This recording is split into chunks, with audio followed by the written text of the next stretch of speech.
Welcome to the candidates debate for the upcoming general election for the 32nd Middlesex State Representative District seat. I'm David Watts Jr. and I'm moderating this evening's debate.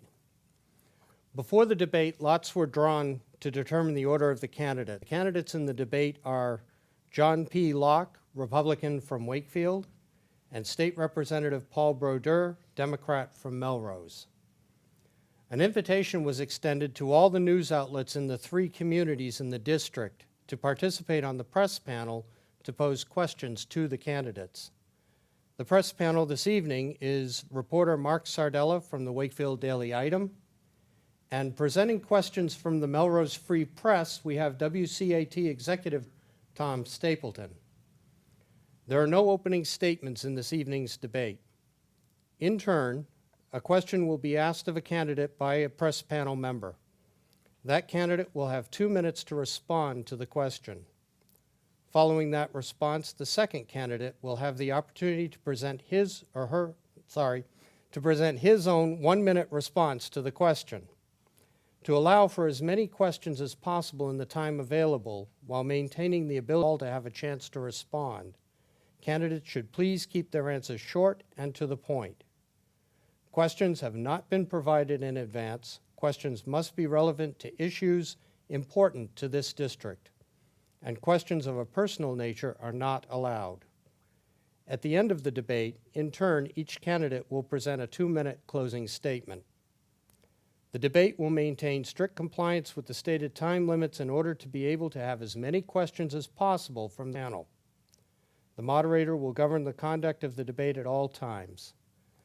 Let us begin the debate with a question from Mark Sardella to John Locke. Mark?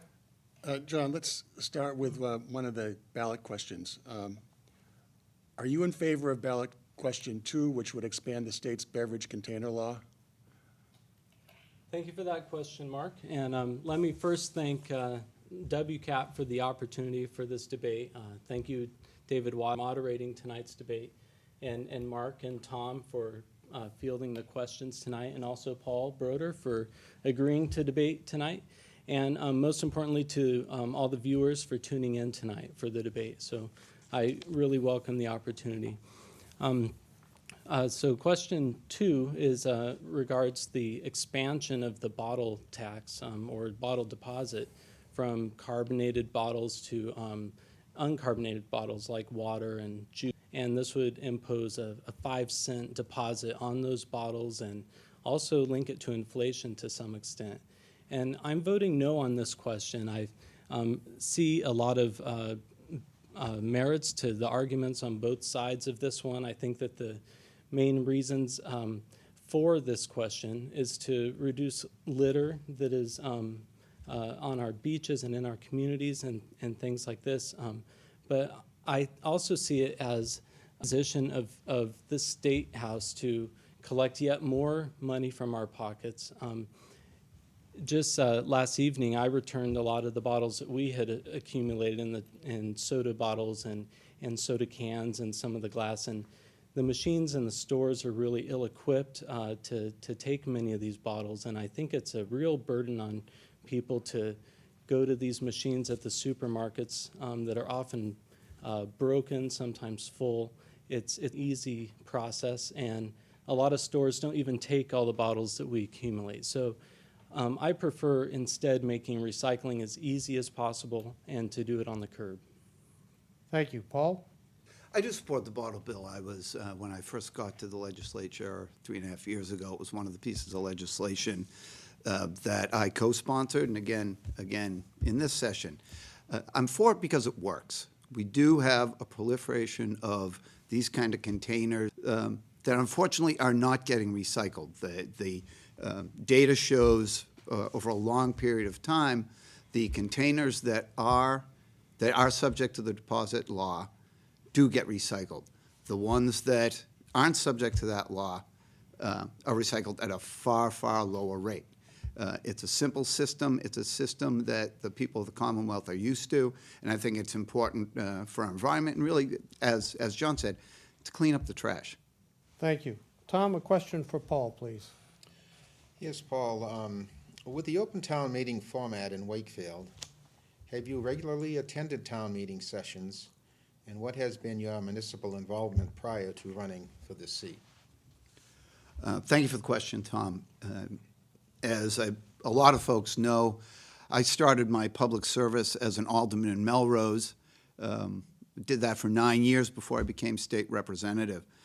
So I'm very familiar with cities and towns, operate more familiar from an experience point of view with cities, but it's been a tremendous experience to be able to attend the Wakefield town meetings as a guest, of course, and hear really on the ground level what's important to folks in Wakefield. There's a million different ways to do that. I'm around town a lot and active with a lot of the local groups, but that's really kind of where the rubber hits the road in terms of democracy here in Wakefield. So I was there for the vote on the middle school, which I think was a thing for this district. I was there when, obviously without a vote, when the town considered the ramifications of the medical marijuana referendum question that passed. So I get to the town meeting as often as I can. I admit I haven't made every one, but it is a great way for me to have been able to connect with the constituents I represent. Thank you. John? Yeah, so I've attended the town meetings in Wakefield, able to. I've certainly stayed informed of the ones that I haven't been able to attend. And I think that they're a terrific chance for people to come together and voice their views. They're a very open format where people do have an opportunity to get their voice heard, and it's really wonderful for that. I'm coming at this race not as a career politician, so I don't have a long past in terms of offices held in Wakefield. I've taken a different route of my civic involvement, so I've been playing for several years in the Middlesex Concert Band, which is a band that rehearses in Wakefield and performs concerts in Wakefield, and I've been serving as president in that group for the past couple of years. So I've chosen to be involved at the civic level in that group with Boy Scouts, Cub Scouts, I should say, and things like that. So but yes, I do attend those meetings. Thank you. Mark, a question for John, please. What ways do you think the state's Chapter 70 educational funding formula could be overhauled to make it more equitable? Yeah, thanks, Mark. The Chapter 70 formula, obviously, this is part of the local aid that comes back to cities and towns, and Republicans have long championed as much local aid coming back to cities and towns as possible. So my opponent, Paul Brodeur, has voted numerous times against more money coming back to cities and towns. And a lot of people, the term local aid, and think that this is a handout from the state to the cities and towns, but it's actually a disbursement of funds that have been taxed from us as citizens to the State House and then given back to the cities and towns. So it's very important to maximize the amount of that money that comes back to Wakefield and Melrose and Malden. And the Chapter 70 part of that money is the part that goes to the schools. And the urban schools tend to not get as large of a share of that money. And that's been the case for about 20 years since the law was passed. And it had in the law that formula would be reviewed every couple of years, and it really hasn't been. The parts of the formula or of that reform bill that have really worked have been the charter schools, and so I really support an expansion of those charter schools. And I think that when it comes to the education funding, you know, I do feel strongly that Wakefield and Melrose should get as much of that funding as possible, but I also asked my Democrat fellow citizens out there and Paul Brodeur, who are in so much support of the laws that would make Massachusetts a sanctuary state for illegal immigrants, how bringing all of those kids into our schools are going to impact the funding. On average, students cost about $11,000 to $15,000 each. Thank you. Paul? The question was on Chapter 70? Yes.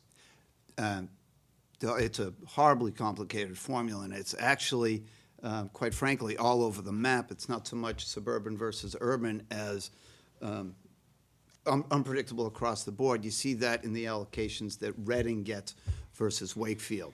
I'm happy to say that I voted for record amounts of local aid this year, but there's more work to be done, and I'm proud to say that working with both Representative Wong and Senator Lewis, we were able to advocate essentially for a tweak in the allocation this year that meant on a per-student basis, Wakefield got a much better deal than it has in the past, and compared to places like Reading and, quite frankly, my hometown of Melrose, a bigger boost per student. We still have a long way to go, and that has really been a hallmark of what myself and, again, the delegation has tried to correct some of those inequities so that we can get to a more balanced playing field from what kind of got baked into the formula at its beginning in 1993. Thank you. Tom, a question for Paul, please. Yes, Paul. In light of the Burbank case in 2012, in which a sex offender had access to children through an unlicensed daycare, is there anything else the state should be doing to prevent something similar from happening again? Thank you for the question, Tom. Boy, talk about a tough way in some respects to introduce yourself to parts of the community. It's something I'm very sensitive to because we had an incident in a program that my son was at before I became a legislator. I'm happy to report we did a lot. Both myself and then Senator Catherine Clark, who's now a member of Congress. In the wake of the Burbine case, we took a hard at a lot of different things, but centering around the sex offender law.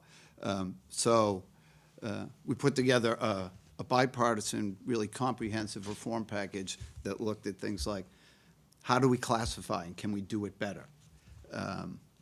What kind of access should people in the community have to that information, and that the level 2 information is now available to the public, whereas it wasn't before. And most importantly, from my point of view, I think the piece of that reform legislation that I was most proud of was this notion of what is appropriate for the Sex Offender Register Board to be able to consider in terms of when they're classifying these folks. Because the courts had said, the way the law was written, you could not consider a person's conduct other than criminal conviction. That was a huge problem in the Burbine case because there had been additional reports after his initial conviction of similar incidents. They were not brought to a criminal guilty plea, so they couldn't be used to reclassify. And the court said that is that's not a constitutional issue. That's a defect in drafting. So the piece that I personally wrote said that now you can consider things like the results of a DCF investigation, the results of a local police investigation, important information that the Sex Offender Registry Board needs to make decisions and make sure the public is safe. Thank you. John? Yeah, so the Burbine case, that was every parent's nightmare. It was an absolutely horrible situation, and that case has been resolved with John Burbine's suicide in prison. Too many of these cases really draw themselves out for a long, long time in the courts. I would like to see what can be done to speed some of those processes a bit. For example, even the Boston Marathon bomber isn't going to see trial until January, almost 2 years after that act. I'd like to see some, justice. Speedy justice is justice. So drawing those things out too long isn't good. I think that we need to come down very hard on such egregious offenses. And also, I think we need to make sure that the people on the sex offender rolls are really threats. I think one of the concerns people have is that it's including people who maybe aren't threats. I'm talking about level 1 sex offenders, people who have been caught urinating in public, for example. They don't need their lives to be put into the same category as John Burbine. Thank you. Mark, a question for John, please. Going back to another one of the ballot questions, are you in favor of ballot question 3, which would repeal the state's casino law? Why or why not? I'm voting no on question 3. This would be a no vote that would keep the casino law in place. I was personally kind of hoping that the Revere location at the dog track would be the one selected for a casino. It's going to be in Everett, and so I'm sure that a lot went into that decision-making process.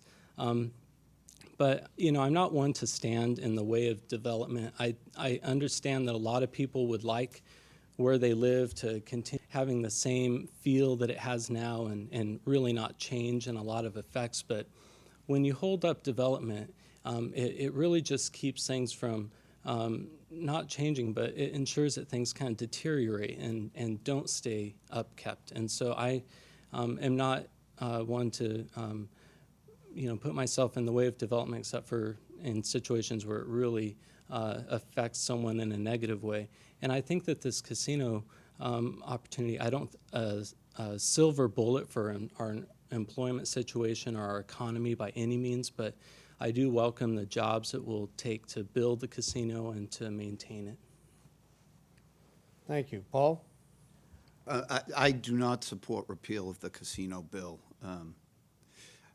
I think it's an important piece, unlike places like Las Vegas and Nevada, where they put so much emphasis on gaming as a way to save their city. You can't bet economy on a single industry like that. I do believe it can be a piece of a diverse economy like we have here in Massachusetts. We have a very strong economy. We see a lot of folks in Massachusetts that want to partake of the gaming. Those dollars are leaving the state right now. And again, it's a jobs issue. We should never take our focus off creating jobs, because we always want to provide opportunities for good and better jobs, good wages, and a benefits package that folks can support families with. So I'm very much in favor of keeping the law in place. Thank you. Tom, a question for Paul, please. Yes, Paul. What is your position on making sick days a mandatory benefit? I support the earned sick time ballot question that's before the legislature. A ton of work and debate has gone on in that, and in some ways it's unfortunate, I suppose, that the legislature failed to act. However, I think what you see here is you have folks, almost 1 million folks in Massachusetts have jobs that do not have any kind of sick benefit. That's really tough for working families. And believe me, I don't say that lightly, because there's going to be an impact on small business. But when folks can have an opportunity to stay out of work to take care of to take care of themselves, I think it makes them more productive. I think it makes them better employees that are likely to be retained and stay longer and be, again, a productive part of that workforce.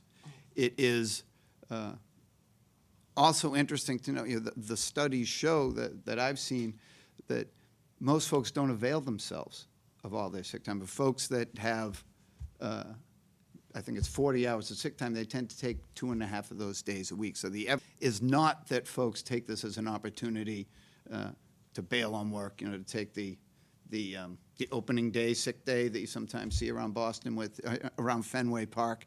And it's a way, given that, folks are struggling. Families are a little bit different than they were. We see a lot of families that are led by a single parent. Those folks need help. I mean, I'm very fortunate that while I'm a 2 working parent family, we have the kinds of a lot of family around to support. My wife and I can trade off on scheduling. Some folks don't have that option. And I think if we want to encourage good jobs and strong families in Massachusetts, this is an important way to do it. I would note parenthetically, it's also, from a public health policy point of view, a good thing to be able to encourage folks when they're truly sick to not be at work. Thank you. John? Yes, on ballot question 4, I'm voting no on ballot question 4. I feel that Massachusetts has gotten itself to a point where we are right in the middle of the pack when it comes to ease of business. And I feel that added regulations are going to push us back down to the bottom from where we came in terms of the burden of mandates on businesses. We're facing an announced energy increase of 37% from the national grid. That's not going to help businesses, and so I think we need to keep that in mind.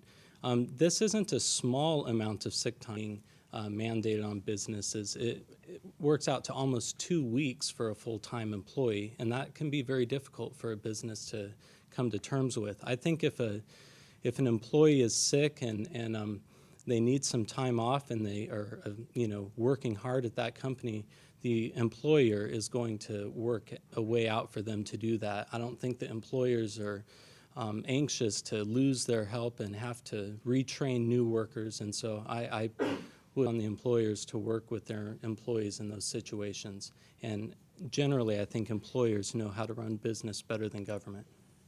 Thank you. Mark, a question for John, please. That's probably a good segue into this question. What actions would you propose to improve the economy and business climate in the district? Yeah, thanks for that question. So, whereas I think it's a mistake for government to try to micromanage business, I don't think that that tends to work out well. I think it is a good role of government to try to make the atmosphere of a town one that businesses want to come to, and I think that that is done most often by government getting out of the way when they can.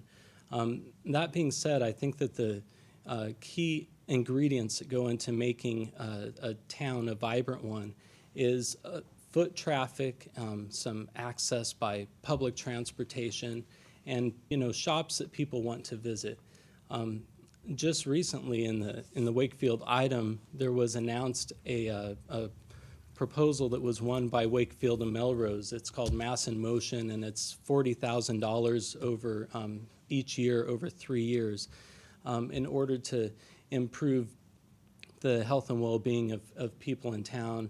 And I think that this is the kind of opportunity where it'd be great to think about how that can be worked into improving the business. So I would encourage the town to think about using that to speed up the Rails to Trails project in Wakefield. I feel like having a link that people can use with their bicycles to go from Linfield to Wakefield to Melrose and to Malden would be something that would get people out and into the Main Street districts quite successfully. So, there's been some talk about using that money to bring fresher produce out onto the street corners, but lettuce wilts in a week, and I feel like the Rails to Trails program is a chance to make a real lasting improvement to Wakefield's downtown. Thank you. Paul? A lot of those things John talked about, I think all of them involve government money coming in to help out cities and towns make their downtowns more vibrant. I've been a member of the Melrose Chamber of Commerce for, I don't know, probably about 12 or 13 years, and joined the Wakefield Chamber when I was elected to the representative position to learn more about what they think, because they know best. It's their town, and they know how to make it grow. And there's tremendous energy here. We had an opportunity in a recent transportation bond bill to get almost $1 million into the bond bill for Main Street improvements, which we would try to link to the Main Street program that Paul Donaco and some of the other folks in town are trying to get going, with a real great on how to make things more walkable, how to generate that community traffic. Those kind of infrastructure investments, those strategic investments can really help a town develop its identity. I've been proud to be a part of some of that here in Wakefield. Thank you. Tom, a question for Paul, please. Well, Paul, that leads me into this next question, which you just touched upon. How would you assess your performance thus far as a state representative? I think I've been doing a bang-up job, I suppose. The nice thing about being a state representative is you're on a 2-year contract, and you report to 42,000 people, the men and women and all the residents of the districts. It's really up to them to decide. I love this job. I wake up every day fired up to do it.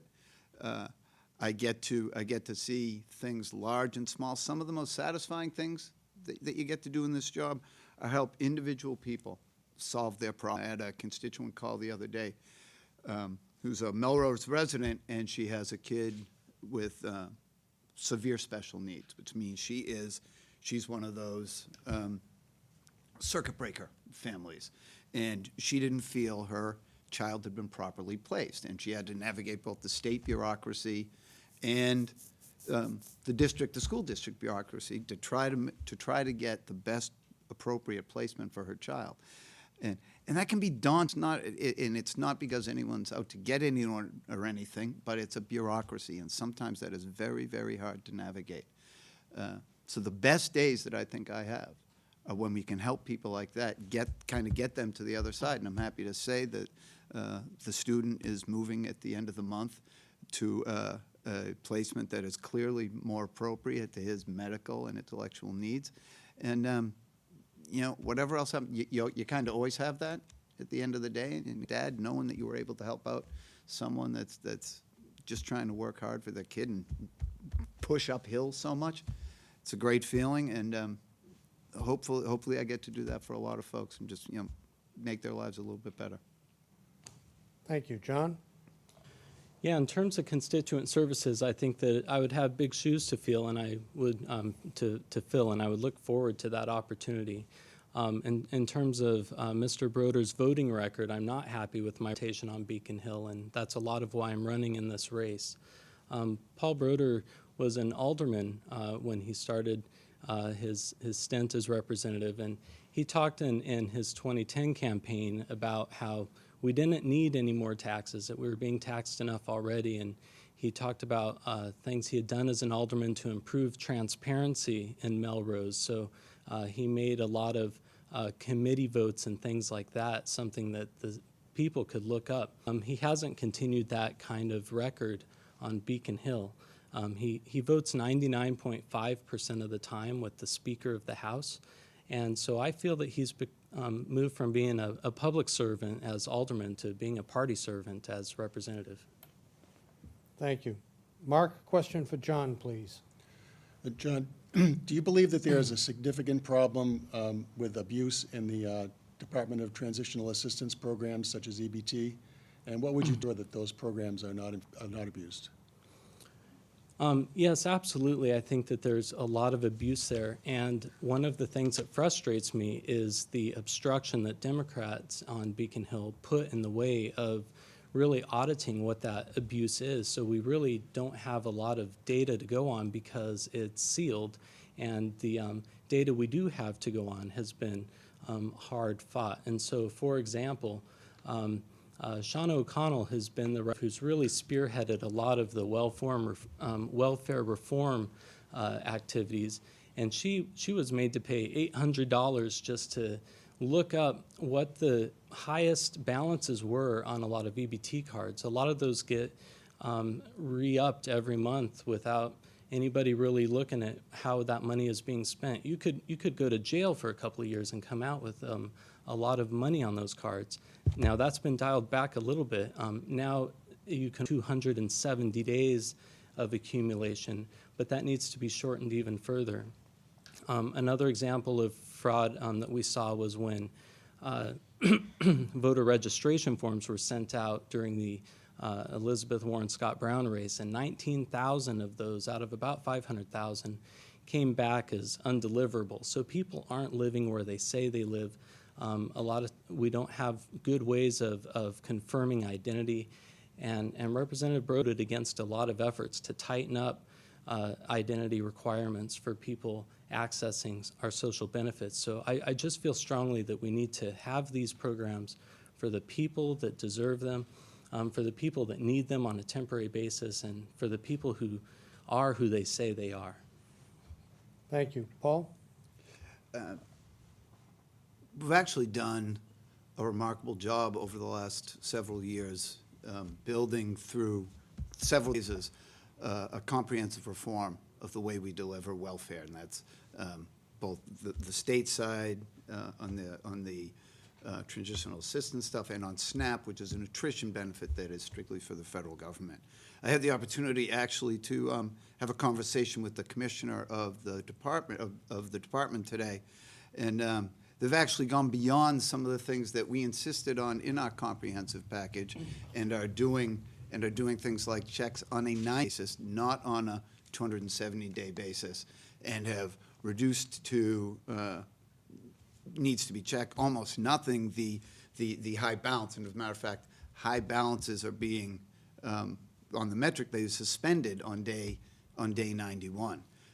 There's been a tremendous effort and a successful effort to do a lot of cross-checking of data across things like RMV, DOR, and other places to significantly reduce fraud and abuse in the system. Concomitant with that, I'm happy to say we also, as part of the reform, put some tools in place to help those folks get off of welfare, which was the whole point of the transitional assistance piece in the first place. Thank you. Tom, a question for Paul, please. Yes, Paul. In what ways can the state help minimize the increasing burden on student loans? Incredibly challenging system that goes right to the a difficulty the middle class face. You know, when I was growing up and the youngest of five, the place my dad worked at had this wonderful benefit where you could get significant help. That doesn't exist anymore. So we went from a family with 5 kids, all being very confident they would be able to go to the school of their choice, to myself and my wife with 2 kids figuring out how are we going to get this done. One thing that we've done that I think is important is we have tried to manage the education at our public colleges and universities. We have significantly, after the train wreck, quite frankly, of 2008 and the Great Recession, built up dollars back into UMass and the community college system to, particularly on the UMass campuses, keep for 2 years in a row tuition and fees flat, so that families can deal with that.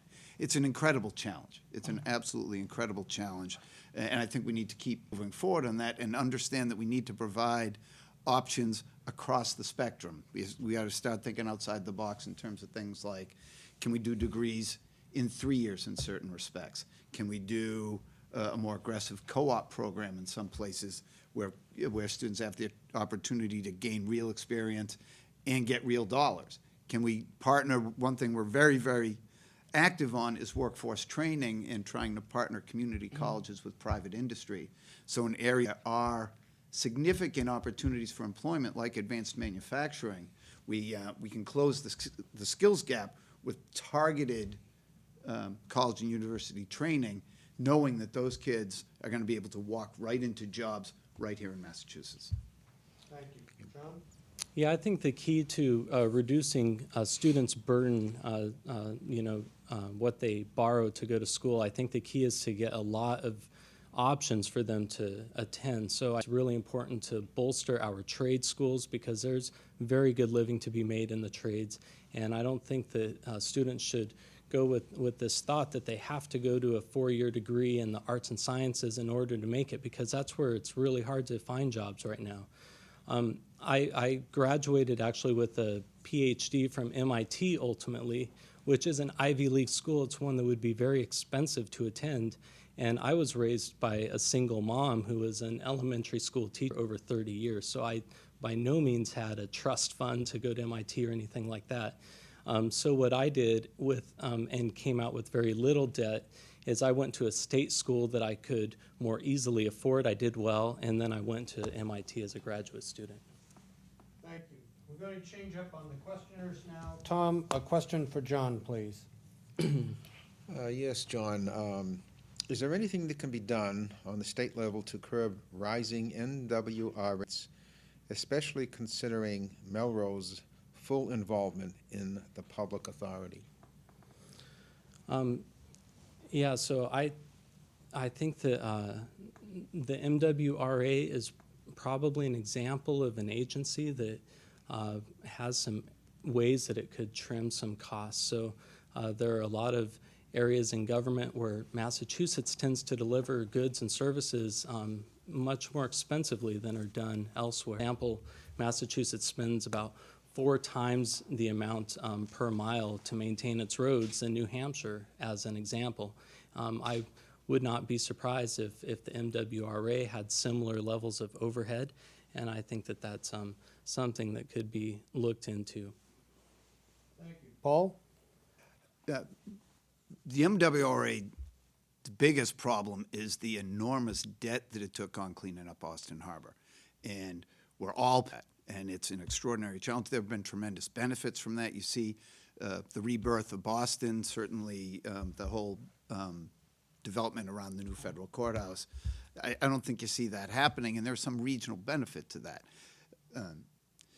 But we need to do more. I would like to see, we had for many years, and I've tracked this very carefully, particularly as an alderman, there was a rate relief fund where essentially the legislature funded some dollars to mitigate that cost. Again, and that's whacking middle-class families, and there's only so much you can do to conserve before you run up against that hard cost. We need to we've needed to look at refinancing the debt, and we need to reinvigorate. There's a citizens advisory group of ratepayer communities, and keep them fully involved, and just keep the scrutiny on. Thank you. Mark, a question for Paul, please. Okay, if I'm not mistaken, I think there's one ballot question we haven't talked about yet, and that's question 1, which would repeal the 2013 law that automatically increases gas taxes according to inflation. What's your position on that? I voted for it in the legislature, and I support it. It's a hard vote. Tax votes are obviously not popular, but here was kind of my analysis. A bipartisan commission back in the mid-2000s that did an analysis of how much do we think we need to maintain our roads and bridges, and where should we get the revenue. The figure they came up with was somewhere between 14 and $19 billion to maintain our current infrastructure. We haven't done close to that. And two things I know are that we want and need safe streets, safe roads and bridges, and we need a robust transportation system if our economy is going to grow. Therefore, we need to find money to do that. I was not excited, but comfortable recognizing this will be a reliable revenue stream. Folks understand where it's coming from, where it's going. It is constitutionally locked into spending for transportation. And it comes back to me to the local perspective. There's a strip of Route 95 right here in my district in Wakefield that's a deficient bridge.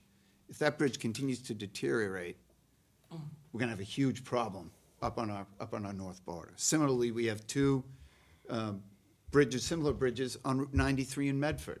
If those fail, as one did a few years ago, leading towards the fast replacement plan, this part, you're not going to be able to get to work. You're not going to be able to. Those dollars, those investments, I think are very, very, very important. I would also note that our local money, what's called Chapter 90 money, which is the way the state funnels money to cities and towns to do their local road and bridge work. The MMA identifies a $300 million a year annual need for strict maintenance. The administration has said, even though we authorize that money, given the revenue stream, we can only release $200 million. So we're not those basic needs as defined by the MWRA. Thank you. John? Yes, everyone understands the need to maintain roads and bridges in the state. And what the gas tax question is, it's not repealing any gas tax at all. So the gas tax was increased from 21 cents to 24 cents per gallon, and that will stay in place, and votes are required every now and then to meet costs as they come about. So I understand that. What question 1 does appeals a link of that tax to inflation, which amounts to taxation without representation. It takes the legislators off of the hook with respect to future tax increases, and it adds up significantly over time. So we already pay about $7 every time we fill our tank with gas, and we're going to be paying much, much more than that over time without even realizing it as the cumulative nature of that tax takes hold. So I encourage you all to vote yes on 1, which repeals the link to inflation. Thank you. Tom, a question for John, please. Yes, John. How do you view your role in confronting the opiate crisis in the district's communities in light of the regional efforts through the Massachusetts Overdose Prevention Collaborative Grant? Yeah, so the opiates problem is a really a sad one. It seems to be a rampant issue. As a father with 3, I feel nervous having them in certain playgrounds because they could stumble upon certain needles or things like that. So I think it's a problem that needs to be dealt with. And what we're doing now is not working. We need to do something a little more creative. One of the things that I think people say a lot and understand is that marijuana use, for example, is commonly thought to be a stepping stone to more serious drugs like opiates. And I think that's true to some extent. I think the reason that that is happening is because of marijuana being illegal. Right now, marijuana use is rampant, so the war on drugs is not really being won at this point. And a lot of people are going to drug dealers for marijuana, and these drug dealers tend to have more serious drugs available. And I think that that's why so many people are exposed to opiates. And so I actually support some of the legalization of marijuana that's happening across the country, like in Washington and Colorado. I don't think that we need to do it the way they've done it. I think instead we need to wait for the federal government to repeal its ban on marijuana. I don't support going into something like that that is illegal at the federal level. But I think it should be regulated and taxed, and I think that that will get a lot of people out of this community of very serious drug abusers. Paul? Wish we could do a whole show on this. And in some respects, we have been involved with the Melrose Substance Abuse Prevention Coalition since it started. I was a founding member. And have become active in Wake Up, because the fact of the matter is there's a drug problem in this district. There's a drug problem across the state. A lot of folks actually get their entree to the world of opiates through prescription painkillers. And then as they lose access to that, or it's too expensive, they turn to heroin. It is a community-wide problem that takes a community-wide approach, and we're seeing that here in our district. Also proud to say we passed important opiate control legislation this session at in the House to bolster some of those efforts. Probably the most important thing we did around that legislation is increase folks that need help to get access to treatment. That's a critical piece. Thank you. Mark, a question for Paul, please. Well, John touched a little bit on the marijuana issue, so I'll ask this question. Are you in favor of legalizing marijuana for recreational use in Massachusetts? I'm certainly for decriminalizing it. I'm not sure if we're ready to go to full legalization. I will say this, that I think the voters are going to be deciding that in 2016 by public referendum. That is clearly where our energy is going, and a lot of the interest around it, because as John said, the war on drugs didn't work. And the idea that we're going to incarcerate our way out of a drug abuse problem is just clearly not the answer. We see kids getting involved in these things. I am concerned when I hear my kids talking about marijuana and thinking that it's risk-free. So if we do proceed down that road, we're going to have to be extremely careful about things like access to kids and the developmental issues that we've read about in some of the work when the medical marijuana question came up. I think it's most important to view our drug problem as a public health problem as opposed to a criminal justice problem, because we are filling up jails and we're really ruining people's lives. I'm obviously not talking about folks that are in drug trades or drug cartels or anything like that, but there are kids. I mean, in particular, we saw a tragic story in the Globe this Sunday about the student up at UMass who, 20 years old, ends up dealing a little bit of drugs, is brought in by the UMass police, and instead of having an opportunity to get treatment, they ask him to become a confidential informant so they can get the next guy. I get that. I get that impetus, but what a shame. You know, if we could involve parents, if we could attract him to treatment, you never know what's going to happen, but certainly the odds improve that he's going to have a better life, and we're not going to find students like him. Thank you. John? Yeah, so again, I do support legalization of marijuana. I feel like it's something that can be enjoyed responsibly by people of a certain age, very similar to alcohol. And so I envision a lot of this regulations. I don't think we should do it without the repeal happening at the federal level, though. I really disagree with with certain exemptions to federal laws here and there by this administration. You see that with Obamacare all the time, exempting certain companies or groups of people from Obamacare regulations. I don't think that we should rely on an exemption like that, because the next president could just make it illegal, and whatever's built up is gone.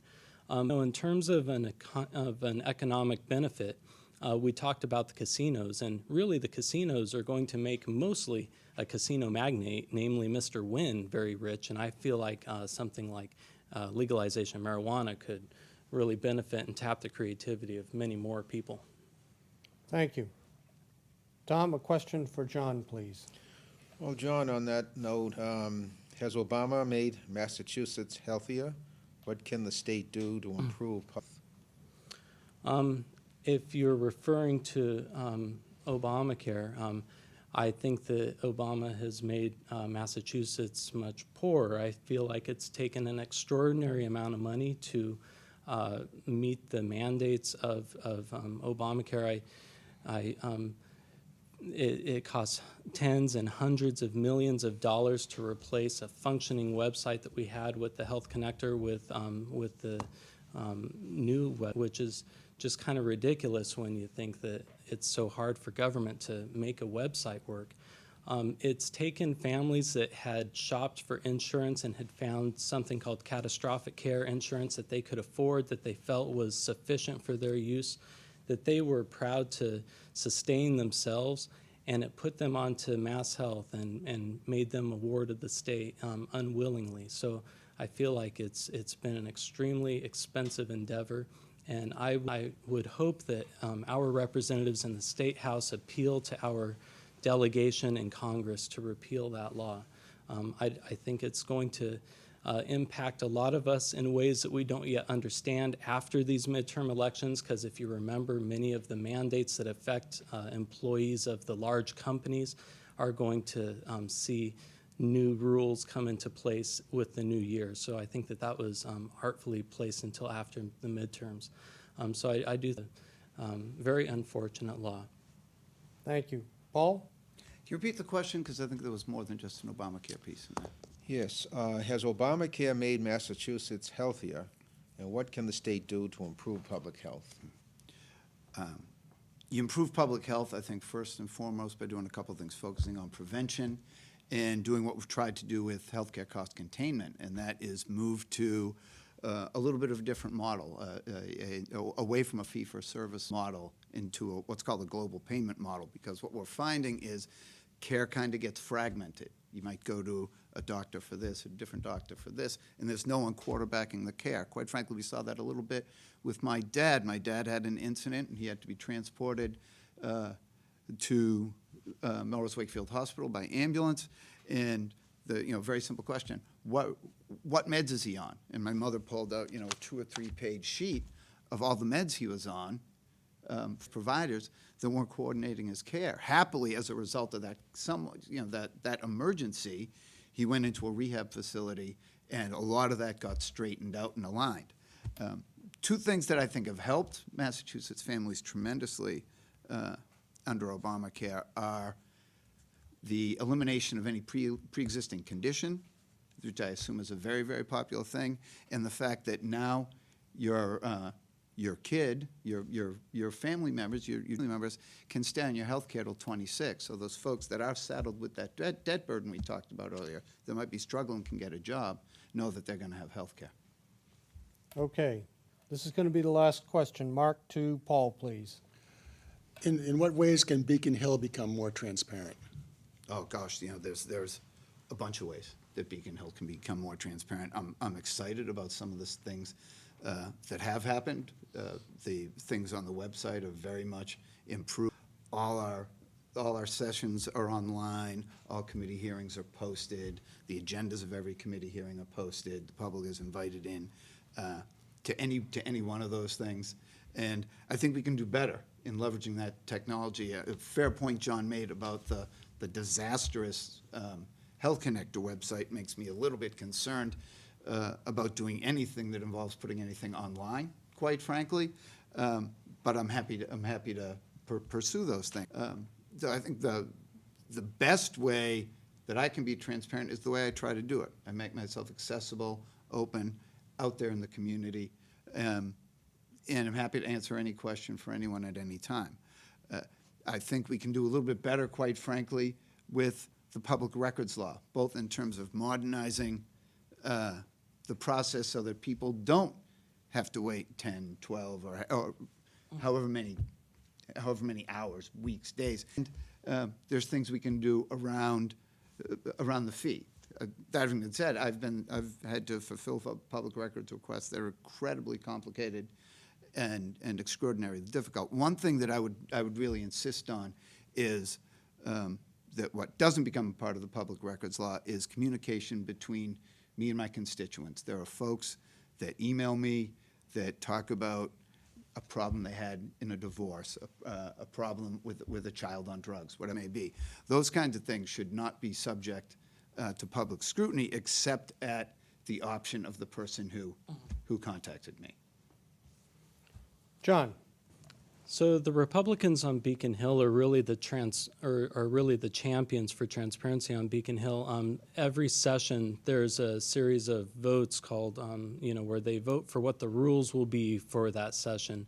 And one of the votes that the Republicans bring up just about every time is, let's make all the committee hearings, let's make those votes public, because a lot of times you have these situations where votes will pass in committee, they'll come out onto the floor, and then you don't really know how members, what they did to get that measure out onto the floor, because you don't know how they voted.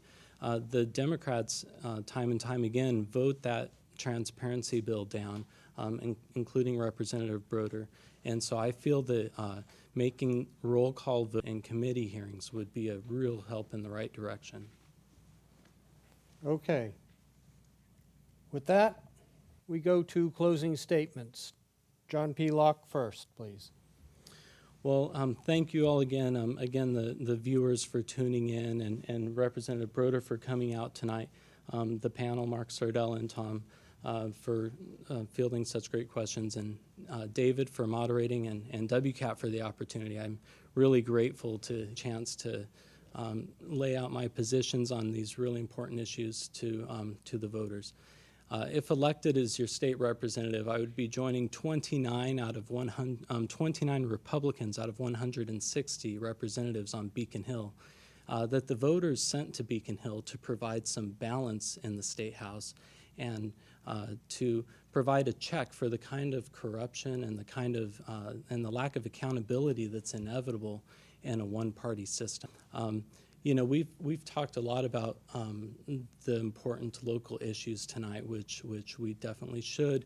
But I do want to address, too, the elephant in the room, and that's the unease that voters across the country and across the state and across this district, when I knock on their doors, the unease that people have with what they feel is kind of an out-of-control federal government, too.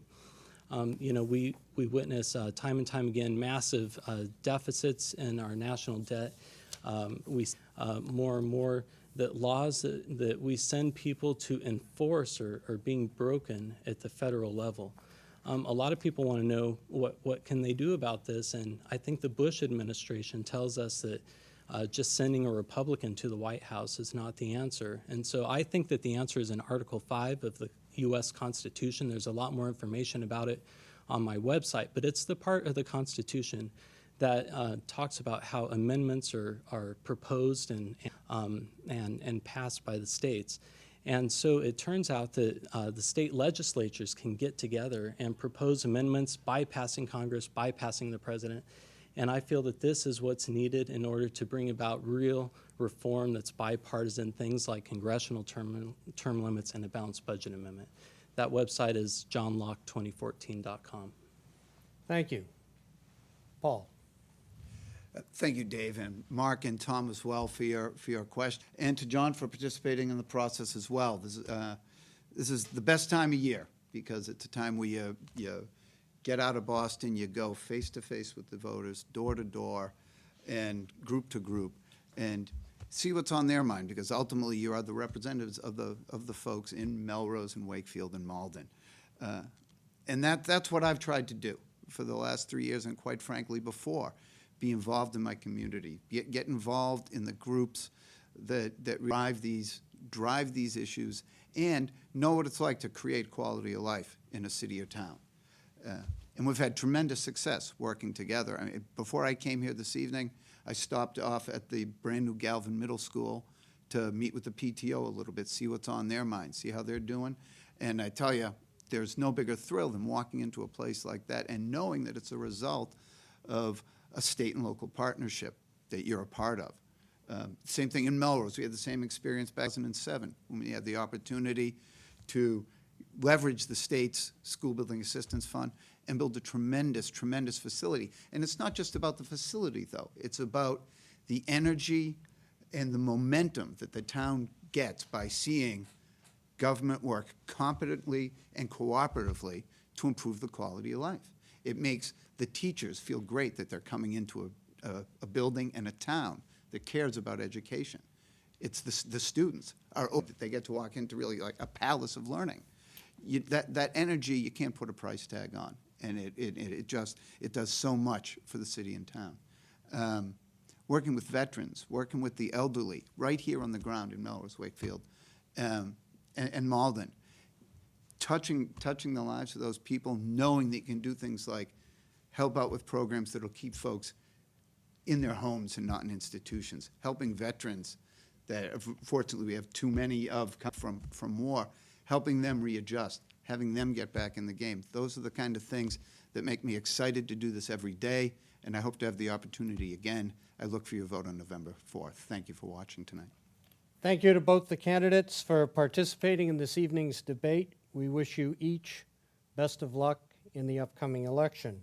Thank you also to the press panel for posing questions to the candidates that were insightful and I think important to the district. And especially I want to thank voters for tuning in to listen to each of the candidates' views on these issues. It is your vote on Tuesday, November 4th, that will determine what kind of state government we will have for the next 2 years. Come out and vote and urge your friends to do the same. Democracy requires the participation of all of us, not just a few of us. Thank you and good night.